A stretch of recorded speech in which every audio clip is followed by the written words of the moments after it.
O Senhor esteja convosco. Proclamação do Evangelho de Jesus Cristo segundo Mateus.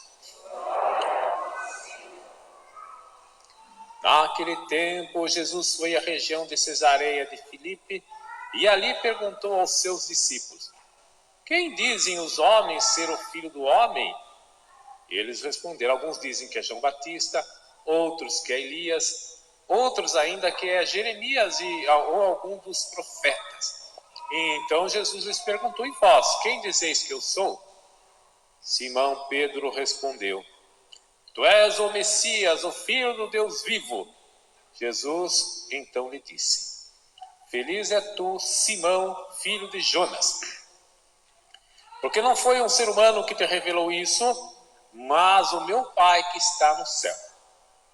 Por isso eu te digo que tu és Pedro, e sobre esta pedra construirei a minha igreja, e o poder do inferno nunca poderá vencê-la. Eu te darei as chaves do reino dos céus. Tudo o que tu ligares na terra será ligado nos céus. Tudo o que tu desligares na terra será desligado nos céus. Palavra da salvação. Meus irmãos, hoje é a festa de São Pedro e São Paulo, as duas colunas máximas da igreja. E o texto que hoje nós lemos é esse texto que fala do primado de Pedro. É um texto muito controverso. Nós temos uma leitura protestante e a leitura católica.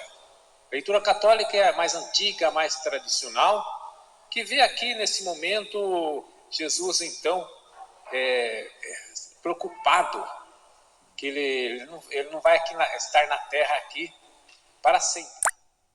Mas precisa então de um líder para levar essa obra salvífica adiante. E então ele vai, por assim dizer, nomear Pedro como seu sucessor. Pois e vai dar o primado a Pedro, o poder da chave. Essa é a leitura católica. A leitura protestante, claro, não vai aceitar essa leitura, né? Eles vão fazer uma leitura baseada, não é que esteja errada a leitura que eles fazem, mas é que eles deixam alguma coisinha de fora. A leitura que eles fazem é assim, que nós não podemos afirmar que Pedro seja o fundamento da igreja. Isso está correto. Porque ele diz assim que o texto trabalha com, no grego, a palavra pedra, no masculino e no feminino são duas coisas diferentes. Nós temos na língua portuguesa também várias palavras. Quando a palavra é masculina, significa uma coisa, quando é feminina, significa outra. Eu me lembro agora de uma, porta e porto. Quando é no masculino, o porto é o lugar onde atraca navios, né? E a porta é uma passagem. E então eles dizem assim, olha, no grego, está correto, né? A palavra a pedra, no feminino, é a montanha, o rochedo inteiro. O Pedro seria o pedrisco, um pedacinho da pedra. Então, Jesus está falando, ele usa as duas formas, né? Ele fala assim, tu és Pedro. Quando ele fala tu és Pedro, você é uma pedra da construção da igreja. Pedregulho. Sobre essa pedra, a pedra é ele mesmo. Eu edificarei minha igreja. A igreja está edificada sobre o único fundamento que é Jesus. Mas a igreja tem duas dimensões.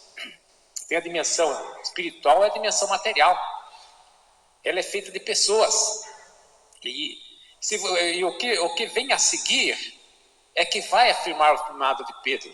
Não Pedro como, vamos dizer assim, fundamento da igreja. O fundamento da igreja é Jesus. Mas como líder da igreja, porque ele diz assim, olha, vou te dar, né, as chaves do reino dos céus. É poder de ligar e desligar no céu, né? Que é exercer a liderança da igreja. Agora, se você ler o livro dos Atos dos Apóstolos, você vai ver, não resta dúvida. O príncipe da igreja, principal, não príncipe no sentido de rei, né? O principal da igreja é Pedro. Por ele passam as decisões do Concílio de Jerusalém. Embora o bispo de Jerusalém seja o Tiago, irmão do Senhor, né? Pois é. Então vocês repararam que o texto na verdade, não está falando propriamente do fundamento da igreja, mas a preocupação de Jesus na sequência que a igreja vai ter depois da sua morte. Isso nos alegra muito porque nós somos católicos e aí ficamos sabendo que a nossa igreja tem origem no primado de Pedro. Nossa igreja é verdadeira porque é fundada por Jesus, tem aqui a sua origem. Agora, claro, que você conhece aquela fábula da raposa e das uvas. Quando a raposa não conseguiu apanhar as uvas, ela deu de ombros e falou: tá tudo verde. Moral da história: quem desdenha quer comprar.